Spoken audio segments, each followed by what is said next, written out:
Una frase que te repites cuando todo se cae.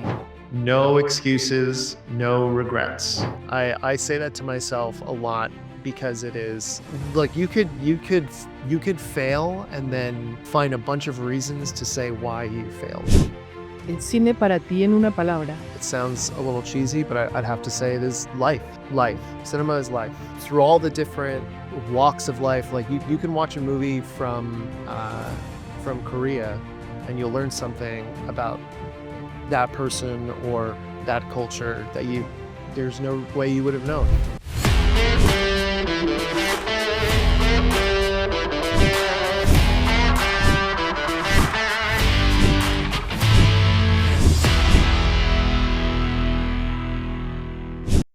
Dicen que todos tenemos una película dentro.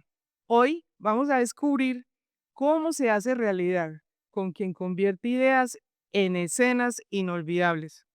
Tenemos la feliz oportunidad de tener en nuestro set a Justin Patricolo, estadounidense, director de cine, fotógrafo profesional. Bienvenido, ¿cómo estás? ¿Cómo estás? Thank you so much for having me. This is very exciting. I'm very happy to be here. Estamos felices de que estés acá. Hoy nuestro programa es un invitado internacional, director de cine, como ven. Entonces vamos a tener la presencia de Fernando, quien nos va a traducir porque mi inglés es bastante montañero y aporreado. Por lo tanto, es bastante complejo y necesitamos de un experto en la materia. Fernando, por favor, le preguntas quién es Justin Patricolo. And so I am a director, cinematographer, and producer from New York. I For the last 10 years, I've worked as I've written and directed my own short films, and I've worked on several documentaries, while also working as a cinematographer and producer for advertisements and commercials. So yeah, just a lot of different types of work in my journey as a filmmaker and a cinematographer. ¿Nacido dónde? I was born in Hyannis, Massachusetts, which it's as New England as you can get. I was born in the same hospital as the Kennedys that were born. I lived with my parents there since I was a little baby, and then they moved to New Jersey, and that's where I grew up. I grew up in North Jersey, and I my work and my career is really based in New York. So a lot of everything I shoot is either in the tri-state area or in Manhattan and Brooklyn. Ok. ¿Cuál fue la primera imagen que él vio que le hizo pensar y hacer clic y yo quiero representar esto y quiero crear una historia de cine? It sounds funny, but when I was little, I knew I wanted to make films when I saw Star Wars. Uh, and, and everybody, it's a lot. You'll hear a lot of different filmmakers say that, but it's true. Like when I saw Star Wars with my mom on the couch, I knew I wanted to be a part of that world of making movies. And then as I got older, I think for me, uh, as a kid, it's so exciting to see uh, these uh, these characters that are larger than life sort of playing out on screen. And I think for me, seeing that first Star Wars film, it really spoke to me. But also the themes, of good versus evil, and uh the characters and relate being able to relate to them. I think that is really why I was like, oh, I want to dive into that. I want to make movies. I want to make fun movies. And then as you get older, you and I my library of movies and cinema sort of expands. Then you start to think, oh, this is actually an art form. This is actually a way where you can say a lot of different things. So I think it has a humble kind of imaginative beginning with space and excitement, and then when you get older and expand your horizons and you see more films and you watch more things, you realize, oh, you can actually say a lot with this medium. Ok, thank you. En un mundo tan saturado de contenidos, ¿qué cree él que hace la diferencia para que una historia sea verdaderamente inolvidable? I what I can say is that I think the types of films that I make are usually about individuals that have maybe sort of a dark side to themselves. They sort of are in that gray area of morality, and that really interests me. Because I don't think the world is really made up of good and bad. I think it's a lot of people in between. So a lot of the films that I write is and direct right now, I'm really interested in those types of stories. When it comes to my documentary work, I'm really fascinated by people who are in the arts, sort of going behind the curtain and seeing how the work that they make reflects who they are and also reflects their upbringing and affects the world around them as well. ¿Cómo equilibra un director la visión personal con las expectativas de la industria o el público global? I think that you really need to be fearless. You need to trust that your perspective is something that no one has seen before, and you need to go out and you need to do it. And I'm really passionate about that, about no regrets, no excuses, because today, especially, like, in the last like 10 to 15 years, the world of filmmaking has become so democratized. Anybody can get their hands on a camera like that one, like, or any camera here that in your phone that is good enough to make something. So there really isn't an excuse anymore. So I think, to think too much about what the industry wants and what you want, it's just go and make the movie, go and make the thing, because you can, now more than ever. Como director, ¿qué experiencias se han marcado más y por qué? I think as I started to mature and I started to realize how accessible it was to actually make movies, I sort of really fell into that idea of no regrets, no excuses, especially as I started seeing movies that were like independent films that were made by filmmakers that, didn't come from money. They didn't have a whole lot of money. They didn't have the big actors or anything, but they still made something and launched their career from there. And it really is a game of just not giving up. And I think that's what I always tell myself, is that you just have to kind of keep going. You walk into I remember, like, some friends of mine who went to film school. You walk into a film school class, and then the instructor could say something like, "Okay, out of the 20 people in here, one of you will maybe become a director." And everybody's there to be a director. So you have to tell yourself you're gonna be that one person, because so many people say, "Oh, okay, I guess I'll work in sound, or I'll do this, or I'll do that." But that means they weren't th you can't get discouraged. You have to keep moving forward no matter what. And now more than ever, you can do it. It's the tools are there for you. You can learn everything without going to school or anything like that. ¿Cuál es el motivo de tu visita a Colombia? So I'm in Colombia right now to film parts of a documentary that I'm directing, uh, about a tremendous artist and art restorer, Maestro Darío Cano. He is a fascinating guy that I met in New York, and I've for the last 4 years I've been documenting his work and his process of restoring works of art and works of architecture, from canvas to architecture to stone and statues and marble work.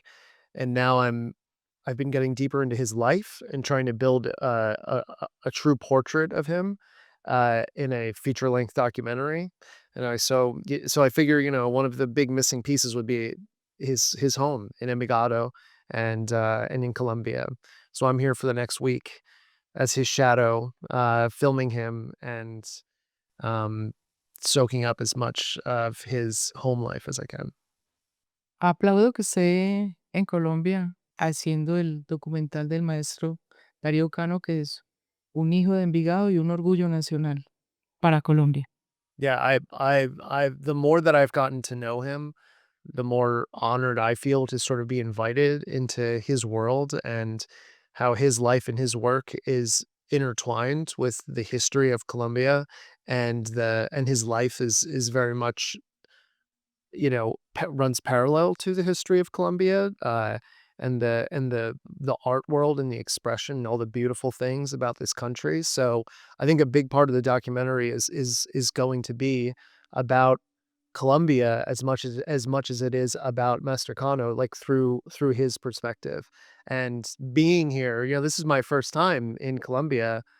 I'm really excited to just sort of like hit the ground running and really, soak up this country through his eyes. ¿Ha tenido la oportunidad de participar en festivales y en qué países? So I hope once the film is completed, once our documentary is finished, I would love for it to screen in Envigado. For now, I am traveling with Master Kano to different events while he's here. And I'm going to be like this one. I'm going to be speaking and talking about the documentary and the work that we're doing. And yeah, I mean that's another reason why I'm here is to help promote the film. And did Is you a participate in a Cine Fest and film festival? No, I not in Colombia, but I have, yeah, in my other work has been screened in other festivals. For example, um, a few years ago, I made a short film, called Very Temporary that, screened at the Soho International Festival in New York, and that was a really great experience, and I found a little bit of success there. Um I met a lot of people through that production and through that screening that have, you know, that I continue to work with.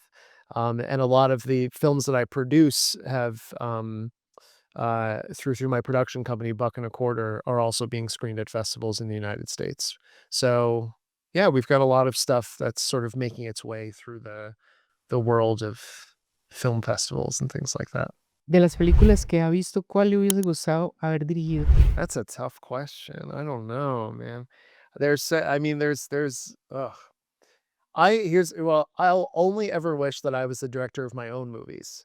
Like, if I look at because I would not be able to do as good of a job on, uh, Jaws as Steven Spielberg did, Like, I wouldn't I only wish that I could be the director of my future films, my films that are working, that are in production right now. That being said, I have a real, affection for, um, the masters of the '70s, Spielberg, Lucas, Scorsese. They're all of the work from that group of, filmmakers from the '70s has always been particularly, inspiring to me. Dentro de los actores que hoy día él considera buenos, ¿con cuáles le gustaría trabajar? Some of my favorite filmmakers that are working right now are the filmmakers that have a really tremendous story from how they went from nothing to building a career. There's this really interesting director right now. His name is Gareth Edwards, and in 2010 he directed a film called Monsters. It was a small film where it was just him, two actors, a sound person, and like a security team, and they went from the bottom of Mexico all the way to Texas Mhm, filming this science fiction film, mhm. and they didn't have a script, no script, just pages of ideas of scenes. So they filmed these scenes throughout Mexico, and then they had a movie. And then he made his film. From there, he got picked up to make the new Godzilla movie. So he went from a movie that was like a couple $1,000. Then he made Godzilla. He got picked up to make a Star Wars movie. He made another movie. He just directed the new Jurassic Park movie that's out right now. So like he's a really interesting filmmaker to me because he was able to he didn't wait for permission to make his film and start his career. And actors? And actors, I would say, oh man. Oh, I really love that there's this amazing American actor, his name's Michael Shannon. He's an incredible incredible actor. I think he was just in a film called The Bike Riders, but he's in these incredible films by this director Jeff Nichols. The movie I think everybody should watch called Take Shelter. He's incredible in that film. So yeah, if I ever got the opportunity to work with Michael Shannon, that would be something else. En su papel como director, ¿alguna vez sintió que una historia lo eligió a él y no él a ella? There's a really interesting quote from a filmmaker I love. His name is Werner Herzog. He's a documentary filmmaker and he's a narrative filmmaker. And he has this metaphor about when you have ideas. It's like when you wake up in your house at night and you go into the kitchen and there's a bunch of burglars in your kitchen, you better deal with the one that's closest to you first. And that to me is a good metaphor for when you have a lot of ideas and stories that whether they're stories or they're documentary projects that you really want to follow, you the ones that stick around and don't go away, the ones that are closest to you, you have to deal with them. You have to understand them and address them and try and do something with them. So in a way, I do think the stories manifest on their own through your life experience, but um, it becomes very impossible to ignore the ones that are kind of in your face that won't go away. ¿Cuál ha sido tu mayor acto de rebeldía creativa frente a esas personas que dicen, no, no, no, eso no, eso no? Y que él tome la decisión, sí, y por ahí se va. There's another really good quote by Werner Herzog that's you have to carry bolt cutters with you everywhere, which is both literal, like if you need to get a shot in a place that you're not supposed to be in, you break the lock and you go in, you get the shot anyway. But I also think it's a metaphor for you have to kind of break the rules sometimes. And I think for me, I think the biggest thing I've done is trespassing, like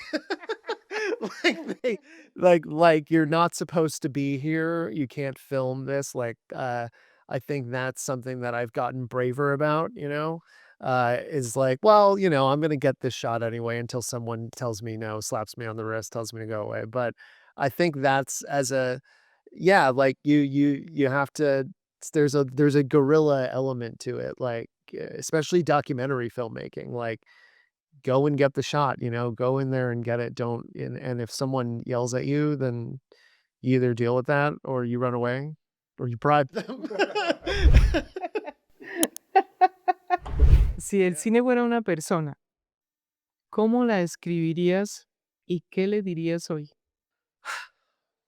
Man, if that's a really interesting question. If film as an art form was personified, um, I feel like it'd be impossible for it to be just one person. I think it would be this ever-changing being. It could be a little kid, it can be a little girl, or it can be a uh, a rebel fighter, or it can be a lawyer. It can make take all these shapes, all these different types of people, and that's what's so amazing about film is that you can see it. It's a visual medium, and it's very relatable in that way.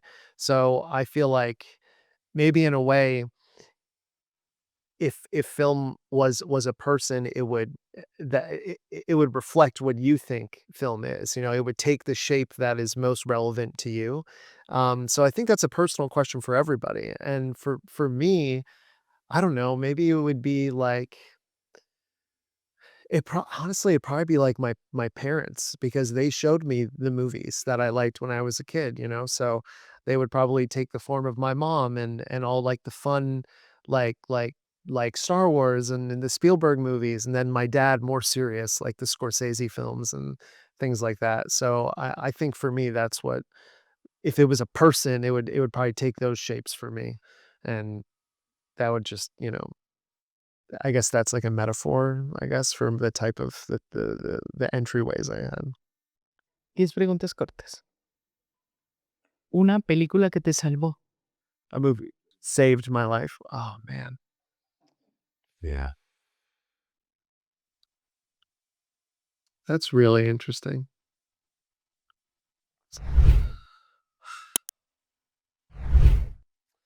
You know, it's that's I think movies in general save my life. I think because like I know so many people that are lost. They don't know what to do. They don't know what they want to do, or y- they're searching for a sense of purpose. And I feel very fortunate because I've always had this direction. I've always known that I want to make films and that I've never lost sight of that. So in a way, films have saved my life. I think for some people, film is a religion, like for people that maybe they struggle with their faith and maybe they are disillusioned by the idea of God or something. Cinema then becomes their church, the movie theater becomes their church. I really do think that's a lot of people feel that way. For me, when I think of a particular movie that may have saved my life, like, it's really hard for me to say, but I think it would just be the art form in general that I can always lean into, that I can always find something there that would, rescue me from wherever I am. Una frase que te repites cuando todo se cae. Estás filmando y ¡pac! Se desbarata todo. No excuses, no regrets. I say that to myself a lot because it is like you could fail and then find a bunch of reasons to say why you failed. And this goes for any form, any art form, any endeavor in life. You can't make too many excuses. You can't blame it on so many other things or other people. You just have to you just have to take ownership and keep going. So I say that to myself a lot. If I had thought, I could have thought of 100 excuses not to come to Colombia, but I'm here and I'm so grateful that I did that, and now I'm getting to experience this amazing thing. You can't be afraid of new experiences. You can't be afraid of going over the line and challenging yourself. So, no excuses, no regrets. Just keep moving forward, learn from your mistakes, and my God, just get your hands on a camera because they're so available. There's no reason why you can't make a movie if you want to. Una injusticia que quieras contar en una película y aún no lo has logrado. So the two films that I'm working on right now, the first one is one of them is this documentary about Master Kano. I think uh I think what I'm learning about the interesting thing about a documentary is the more you work on it, the more it reveals itself. It is a very or it's like an organism. A lot of movies are like that, but I think documentaries are very much like that. I think what I'm wanting to uncover, like the injustice that I think we're thinking about is both the importance of the preservation of art and what that means and how important it is to culture, but I think also how it's been intentionally held back or erased or stifled. I think that's a big thing, and that I think is current throughout a lot of different places all over the world. There are certain powers that be that want to stifle the voices from the other side, and I think that in restoring those pieces of art, those architecture, you're restoring the culture, you're restoring the voices of the people, of where that comes from. So I think with this particular movie, with the restorer, that's a big goal that not just Master Kano has, but one that I think we share in the movie as itself, is being able to show the importance of restoration, how it's directly related to the restoration of culture. Un director o directora que te mueve el alma y que es un referente para ti. There are different levels, I think. When I think of my on a grander scheme, like I love watching There's a great documentary on HBO called Spielberg, and it's about Steven Spielberg's life and how he became a director. And it's an incredible documentary because as a filmmaker, you get to see all of the doubt and all of the struggle that he went through in building his career and how he got through it anyway and just kept learning and executing and being fearless and if he got knocked down, he got right back up. So that to me is definitely a shining light, that I can follow. But when I shrink down to, I guess, a more attainable example, there are filmmakers like that guy I mentioned, Gareth Edwards, or this other filmmaker, Jeremy Saulnier.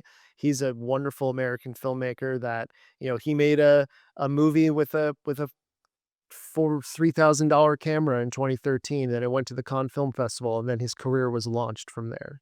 So, like, those stories of filmmakers that start with nothing and make something out of nothing, those are my other sort of shining beacons that I can always look back to and learn from their journeys. En la grabación de cuál escena se ha revolcado más emocionalmente. So, recently in October, Master Kano allowed me the privilege um, to film an interview with him in his home, in his studio in Paterson, New Jersey.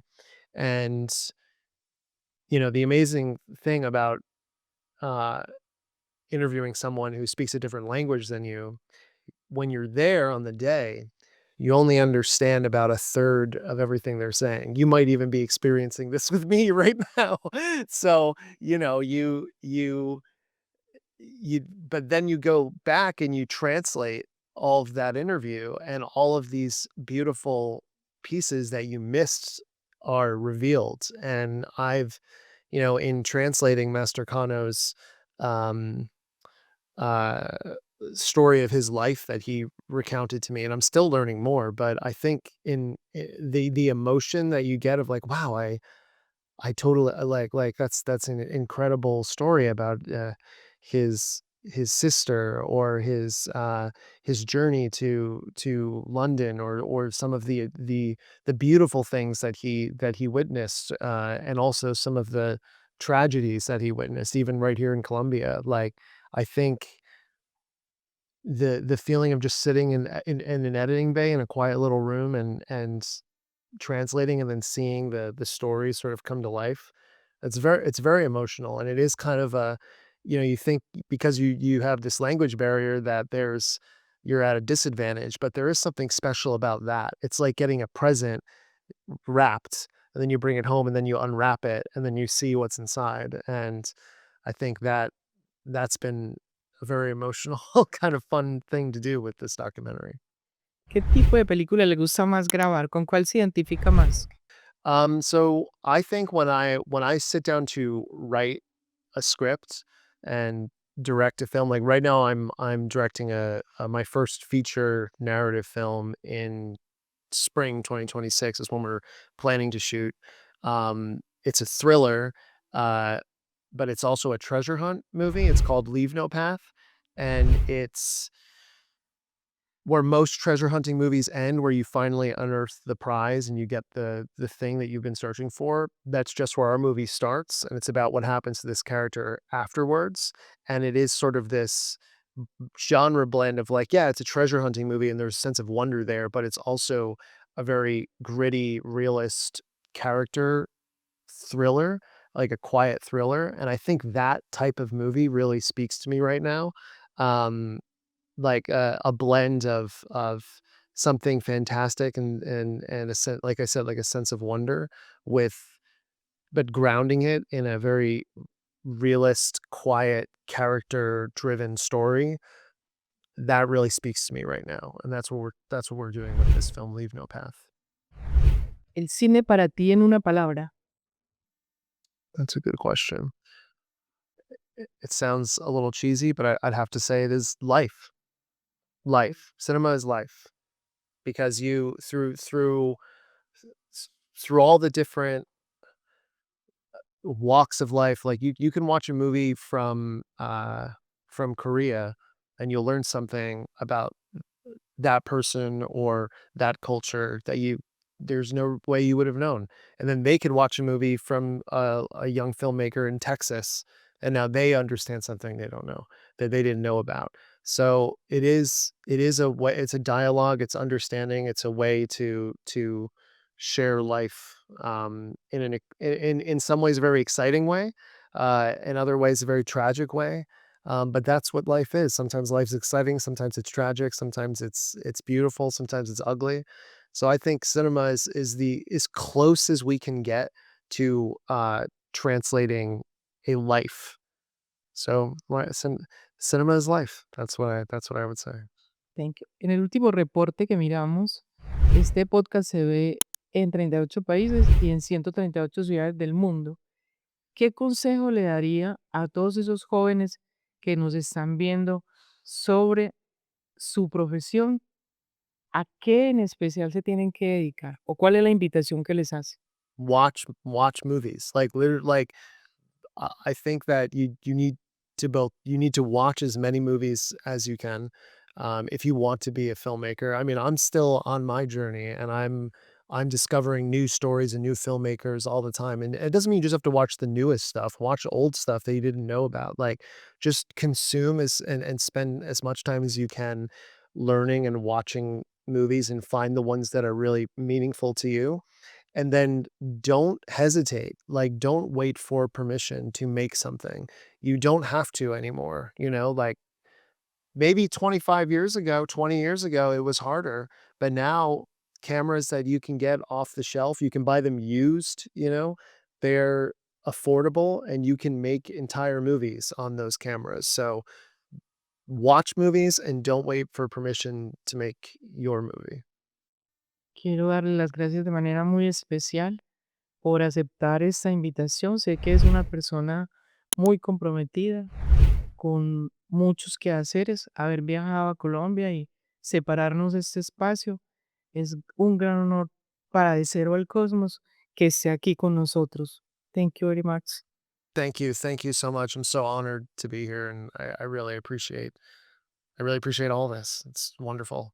Sé que está muy cansado del viaje y tener la deferencia de venir del avión a grabar, pues es demasiado grande para nosotros. Hey, my pleasure. Thank you so much. El placer es para nosotros. De verdad que sí. Gracias. De verdad que sí.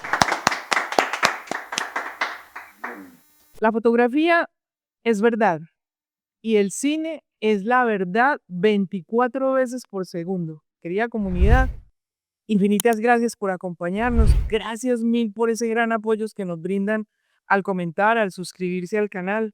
Son ustedes nuestro motor y nuestra razón de ser. Un aplauso para ustedes como para los que están acá presentes.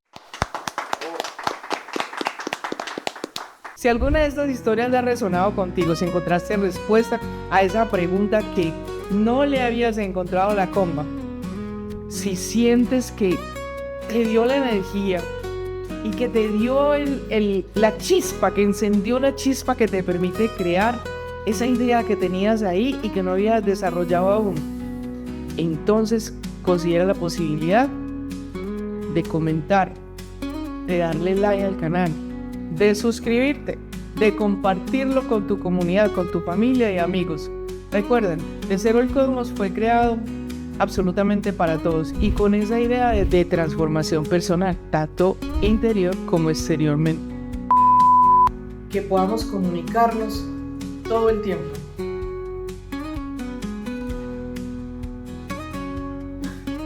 Mamá, mira cómo